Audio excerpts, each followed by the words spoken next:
Bonjour, je me présente, Sylvain Raymond, j'espère que vous allez bien. Je suis courtier immobilier depuis 2006 et j'aide les gens à optimiser la vente de leur propriété. Dans les 5 prochaines minutes, vous allez prendre connaissance de la première partie du vidéo qui consiste à vous faire connaître les grandes lignes d'une méthode de mise en marché à la fois efficace et très intéressante.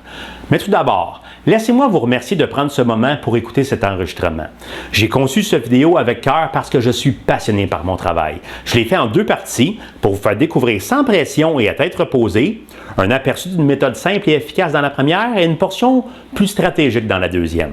Cette méthode est économique et éprouvée depuis de nombreuses années. Peut-être que vous écoutez cette vidéo pour vous préparer à vendre votre maison ou possiblement parce que vous avez été déçu d'une mise en marché antérieure inefficace ou sans résultat. Heureusement, il existe une méthode très fiable qui vous permettra d'avoir une mise en marché optimale pour que la transaction se réalise dans les meilleures conditions et au meilleur prix. Il y a 8 grands principes de vente en immobilier et beaucoup d'autres informations utiles qui vont vous être dévoilées dans la deuxième partie du vidéo.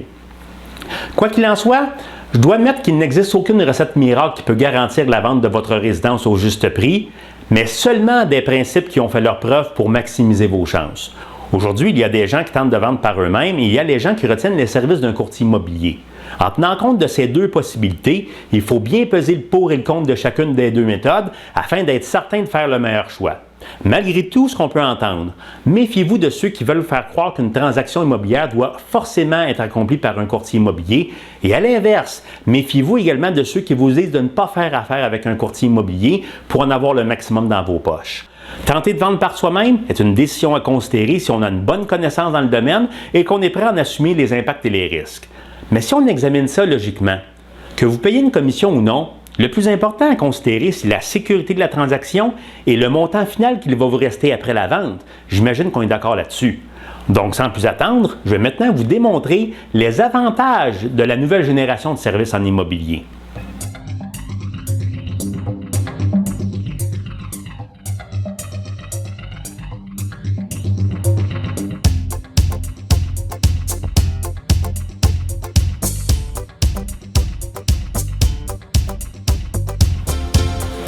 Que diriez-vous d'avoir votre propriété sur le réseau des courtiers avec tous les services inclus, tout en gardant votre mise en marché actuelle pour avoir la possibilité de trouver votre propre acheteur? Et en plus, si vous le trouvez, vous aurez une énorme réduction sur la commission. Ce que je vous offre en ce moment, c'est l'opportunité d'avoir le meilleur des 2 mondes. Vous aurez enfin accès à 100% du marché et par le fait même, vous augmenterez vos chances d'obtenir le meilleur prix. Je suis de ceux qui pensent que les 2 méthodes doivent être appliquées en même temps pour maximiser vos possibilités. Pourquoi? Simplement parce que le fait de jumeler les 2 méthodes ensemble n'empêche en rien le bon déroulement pour l'une ou l'autre. Si vous avez accès présentement à 20% des acheteurs, où sont passés les autres 80%? Ils retiennent simplement les services d'un courtier immobilier. Pourquoi donc s'en priver? Vous découvrirez dans la deuxième partie du vidéo qu'il y a une différence importante entre ces 2 types d'acheteurs et que leurs priorités sont différentes.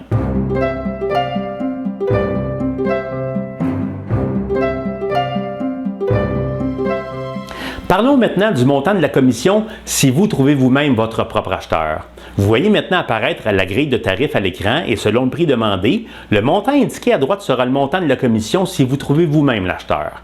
Le montant n'est pas un montant de réduction, mais vraiment le montant total de la commission excluant les taxes.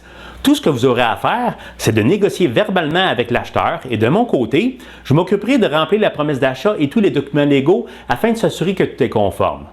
Maintenant, vous vous dites sûrement, c'est bien beau tout ça, c'est très intéressant, mais quel sera le taux de commission si l'acheteur retient directement les services de Sylvain Raymond ou de nos courtiers immobiliers pour acheter votre propriété?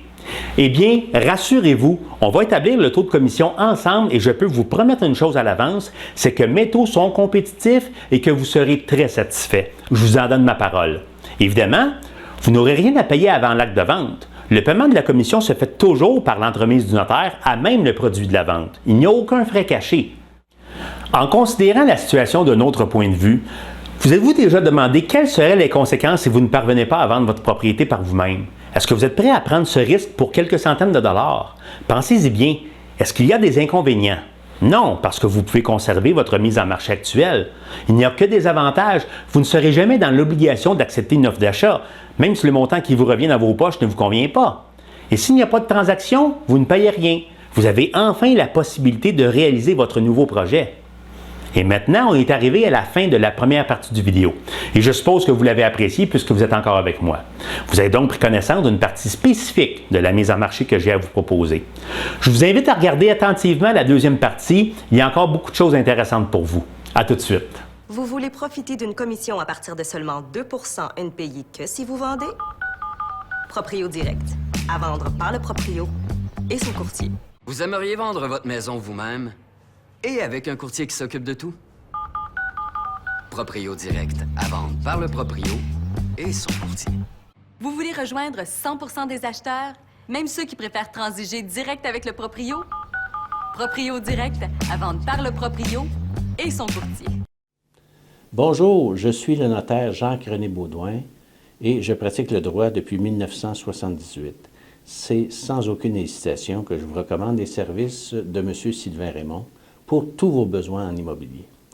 La raison est très simple, c'est que depuis de nombreuses années, j'ai constaté chez M. Raymond un excellent niveau de professionnalisme et il s'implique envers sa clientèle avec beaucoup de rigueur et d'engagement. Une chose importante que vous devez savoir, c'est que dans ma pratique au fil des années, j'ai pu constater que retenir l'assistance d'un courtier immobilier est un avantage important, voire majeur. Donc, pour votre bénéfice, votre protection, que vous soyez acheteur ou vendeur, je vous recommande fortement les services de M. Sylvain Raymond. Je vous souhaite donc une excellente transaction.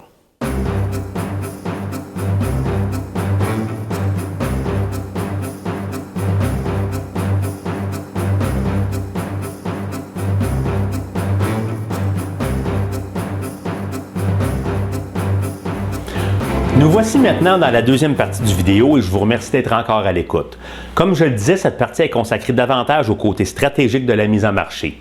Tout d'abord, il existe une foule de questions que les vendeurs se posent avant et pendant la mise en marché de leur propriété. Une des questions qui revient le plus souvent est celle-ci.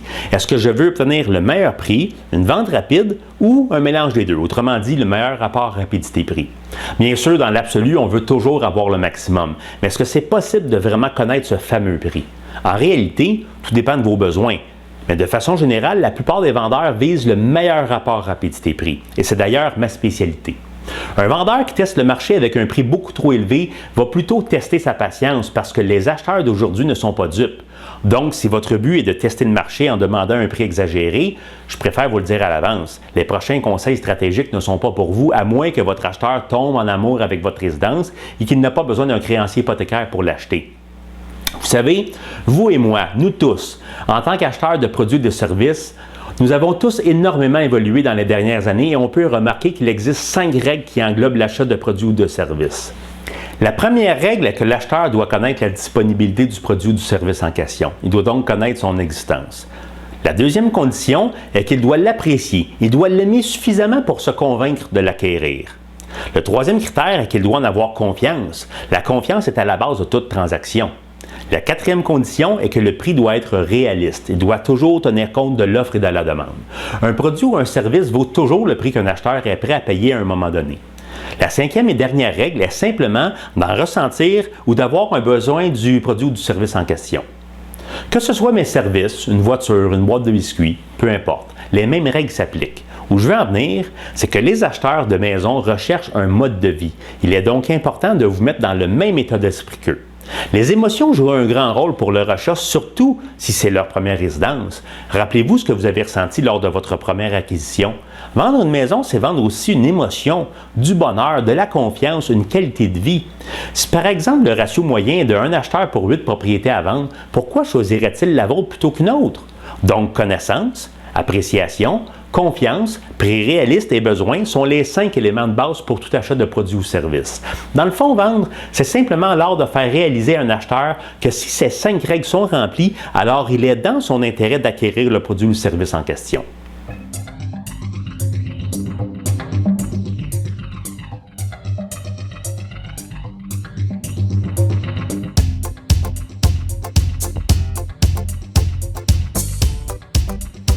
Maintenant, je vais vous révéler les 8 principes pour optimiser la vente de votre propriété. Le premier principe et le plus important est la visibilité. La règle est simple. Plus votre propriété sera connue des acheteurs, meilleures seront vos chances d'obtenir le maximum. Rappelez-vous la première règle de base des acheteurs. Comment un maximum d'acheteurs peut savoir que votre propriété est à vendre? Vous devez donc avoir un accès à 100% du marché. La mise en marché doit être faite pour attirer le plus grand nombre d'acheteurs sérieux que possible. Une visibilité maximale est donc un gage de succès dans la vente.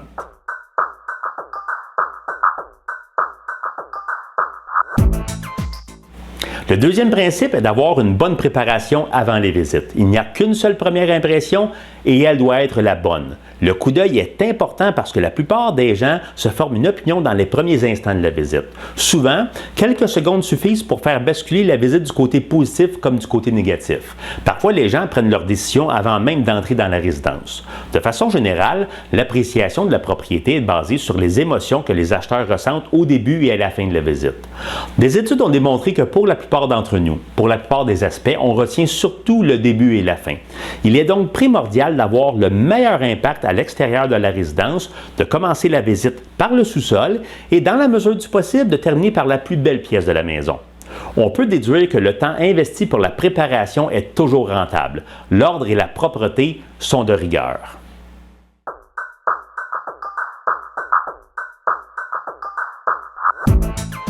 Le troisième principe est d'avoir une propriété clé en main. Elle doit être la plus rénovée que possible, la plus accomplie que possible. Retenez bien ceci. Plus votre résidence sera clé en main, autrement dit, moins elle aura besoin de travaux, meilleures seront vos chances d'obtenir une bonne promesse d'achat, simplement parce qu'elle peut convenir à un plus grand nombre d'acheteurs potentiels.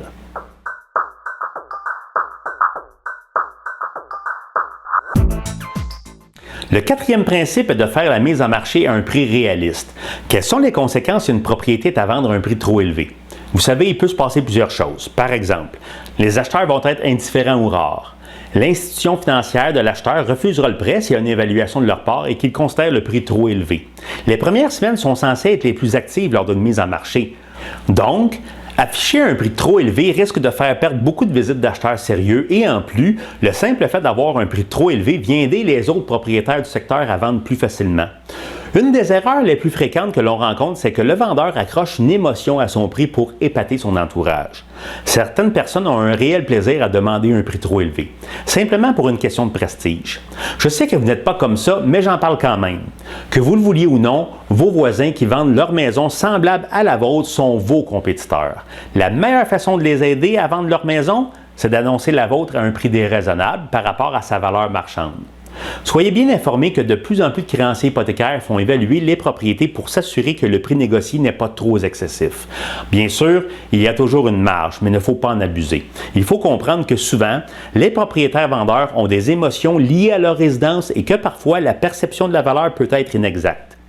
Le prix doit être basé en fonction de la réelle valeur marchande selon les comparables du secteur et non en fonction de besoins. Vous savez, le dernier mot en affaires est toujours un chiffre. Retenez bien ceci. Il est facile de demander un prix élevé, mais il est plus difficile de le justifier.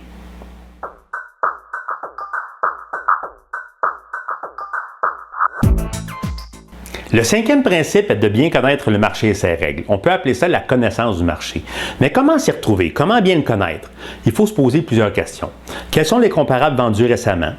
Les types d'acheteurs potentiels? Est-ce que le secteur est bien connu? Où sont les services et les écoles à proximité? Est-ce que les compétiteurs au prix semblable dans le même secteur ont été analysés avec soin?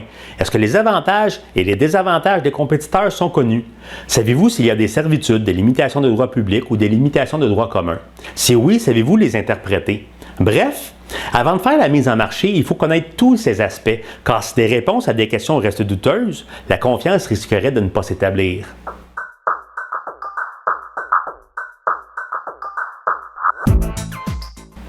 Le sixième principe est la capacité de négocier. Pour arriver à conclure un accord, les acheteurs et les vendeurs doivent se rencontrer sur un terrain d'entente. Que ce soit sur le prix de vente, la date d'occupation, les inclusions ou tout autre aspect, il est important d'être capable de justifier son point de vue. Lors d'une contre-proposition, comment faire pour justifier son prix? C'est là qu'entre en jeu lors de la négociation. Un expert négociateur peut faire toute la différence. On ne doit pas perdre de vue que parfois la raison de la vente peut être pour des raisons émotives ou personnelles et vous désavantager si elle est révélée. Dites-vous bien ceci, connaissance égale pouvoir. Donc pour justifier son point de vue, la connaissance du marché devient primordiale. On doit absolument détenir les informations pertinentes des comparables du même secteur ainsi que de sa propriété afin de maîtriser la situation. Vendre, c'est comme une partie d'échecs. C'est à la fois un art et une science.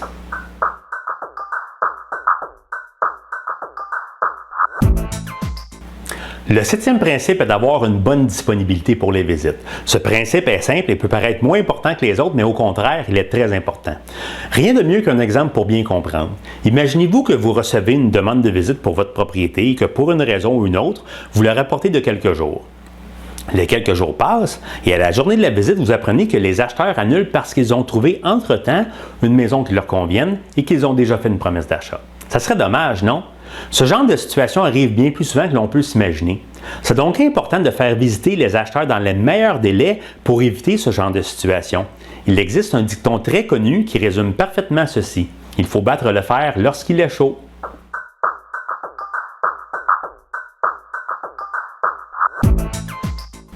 Le 8e et dernier principe est la visite des lieux. On doit porter une attention particulière par rapport à votre comportement lors des visites. Il doit être à la fois cordial et confiant, et quand on dit cordial, ça ne veut pas dire envahissant. Vous n'êtes pas obligé de mettre des chandelles et de la musique calme, même si ça aide un peu à détendre l'atmosphère. Par contre, sourire à l'acheteur, c'est lui laisser la plus belle des cartes de visite. Vous devez également laisser une certaine liberté aux gens tout en vous assurant que les attraits principaux sont soulignés. En gros, ce que ça veut dire, c'est de vous faire assez discret pour qu'ils puissent ressentir un certain niveau de confiance. Plus on exagère en vendant sa salade, moins les acheteurs seront portés à acheter. J'irais même jusqu'à confirmer que plus on en dit en immobilier, plus on donne l'impression à l'acheteur que la vente est urgente. Rappelez-vous la dernière fois que vous avez été dans un magasin de chaussures au centre d'achat. Ça prend en moyenne 6 secondes et vous avez un vautour qui s'accroche après vous. Même si vous avez eu la chance de voir une belle paire de chaussures dans la vitrine avant d'entrer, vous vous dites que vous devez évacuer les lieux au plus vite. Ça presse. Il n'y a rien de plus désagréable que de se faire vendre quelque chose sous pression. Je ne suis pas en train de vous dire que vous ne devez pas faire la conversation. Ce que je dis, c'est que si vous tentez de vendre quoi que ce soit avec trop d'insistance, le résultat va être contraire à vos attentes. La confiance s'établit seulement lorsque la relation est de bonne foi. Et en parlant de bonne foi, c'est parfaitement inutile de tenter de cacher des problèmes qui sont reliés à votre propriété si c'est le cas. Au contraire, les mentionner pendant la visite tout en suggérant une solution, ça va renforcer les liens entre les deux parties et vous assurer un climat favorable en cas de transaction. Si on veut du miel, on ne doit pas bousculer la ruche.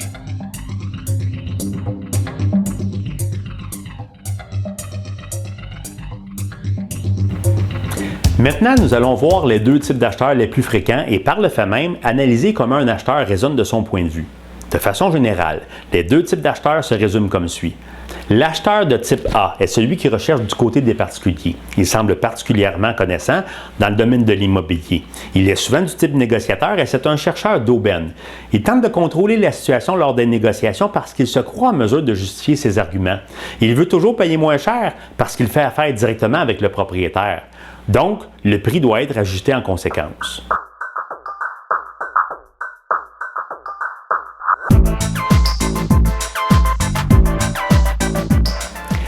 Les acheteurs du type B sont ceux qui retiennent les services d'un courtier immobilier. C'est le type d'acheteur le plus fréquent. Bien sûr, ils recherchent également un bon prix, mais leur priorité se situe avant tout dans une transaction sécuritaire. Ils ne veulent pas faire affaire directement avec quelqu'un qu'ils peuvent ressentir comme n'étant pas toujours objectif. Ils croient souvent qu'il y a trop de possibilités que certaines informations pertinentes soient camouflées. La peur ou le manque de confiance sont de puissants obstacles. Ce type d'acheteur préfère retenir les services d'un courtier immobilier de confiance parce qu'ils veulent une maison avec un bon rapport qualité-prix et une transaction dans les règles de l'art et souvent aussi parce qu'ils sont mal à l'aise avec les documents légaux. C'est encore plus vrai pour un premier acheteur. On doit noter une autre différence majeure entre les deux types d'acheteurs. C'est que dans la plupart des cas, les acheteurs qui font affaire directement avec le propriétaire ne sont pas préautorisés par une institution financière. À l'inverse, le courtier qui prend en charge les acheteurs s'assure dans la mesure du possible qu'ils le sont. Avec quel type d'acheteur désirez-vous faire affaire? Qu'est-ce que vous ressentez lorsque vous voyez une pancarte de maison à vendre par le propriétaire? Il y a de bonnes chances que vous croyez que le prix demandé est moins cher que les comparables sur le marché. C'est un peu comme si elle semblait en spécial, non? On peut donc conclure que la majorité des acheteurs sérieux se retrouvent entre les mains d'un courtier. D'ailleurs, ce n'est pas pour rien que dans une publication de la Société canadienne d'hypothèques et de logement intitulée « L'achat d'une maison étape par étape, guide à l'intention des consommateurs », la SCHL mentionne ceci. Aucune autre personne ne jouera un rôle plus important que votre agent immobilier pour vous aider à trouver votre maison. Tout ça pour vous dire que les deux types d'acheteurs sont différents parce que leurs priorités sont différentes.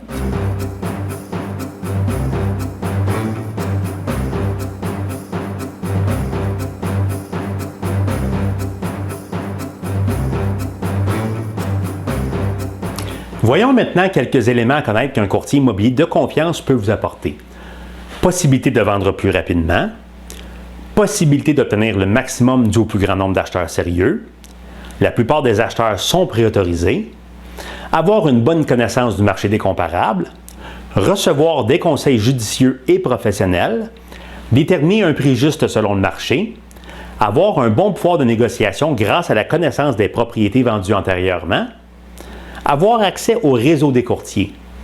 En plus de tous ces avantages, je m'engage à vous fournir personnellement les 4 avantages suivants.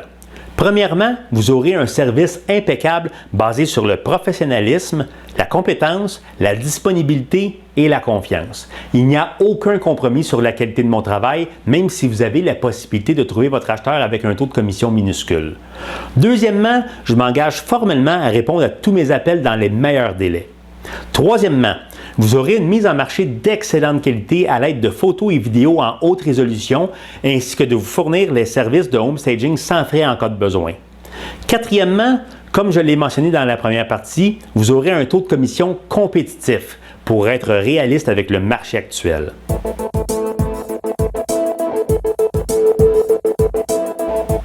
Vous avez déjà sûrement remarqué que la plupart des gens qui tentent de vendre par eux-mêmes retiennent les services d'un courtier quelque temps après parce qu'ils préfèrent un acheteur sérieux plutôt qu'un acheteur curieux. En retenant mes services, vous pourrez vous vanter à vos connaissances et à votre famille d'avoir découvert un moyen pour avoir accès à 100% du marché. Vous garderez donc le contrôle total de votre projet. Avec tous les commentaires positifs reçus de la part de mes clients, je suis certain que vous aussi serez très heureux du résultat. Il y a 3 étapes logiques à accomplir pour faire le premier pas dans la bonne direction. La première étape, vous l'avez déjà fait. En écoutant cette vidéo, vous avez pris connaissance des règles essentielles pour optimiser la vente de votre propriété et vous avez compris que ma philosophie immobilière est axée sur une stratégie de mise en marché professionnelle. La deuxième étape est de me contacter au 514-928-1632 afin que l'on puisse se rencontrer et débuter la réalisation de votre projet. J'aurai besoin lors de cette première rencontre que vous me préparez votre certificat de localisation ainsi que votre compte de taxes scolaires et municipales si possible. La troisième étape consiste à commencer à agir comme si vous étiez sur le point de déménager. De toute façon, vous devrez passer bientôt par cette phase. Commencez à faire des boîtes, jeter, recycler, donner des choses qui vous sont inutiles. Faites en sorte que votre maison respire. Dressez une liste de vos prochaines étapes selon vos priorités. Il n'y a rien de mieux que l'action pour faire bouger les choses. Si vous voulez que votre projet se réalise, il faut prendre des décisions logiques et surtout agir en conséquence. Les résultats sont le fruit de nos décisions. C'est pourquoi il est prioritaire que la vraie mise en marché soit efficace et débute rapidement. Vous êtes à un seul appel téléphonique de réaliser votre projet. On ne peut pas traverser la mer en se contentant de fixer l'eau. En terminant, je vous remercie infiniment d'avoir pris le temps d'écouter cette vidéo. Je l'ai fait avec cœur parce que je suis vraiment passionné par ma profession. N'hésitez pas à l'écouter de nouveau ou en cas de besoin de me contacter au 514-928-1632 pour toute information supplémentaire. J'espère sincèrement que vous l'avez apprécié et que vous me ferez l'honneur de faire partie de ma clientèle. Merci et à bientôt.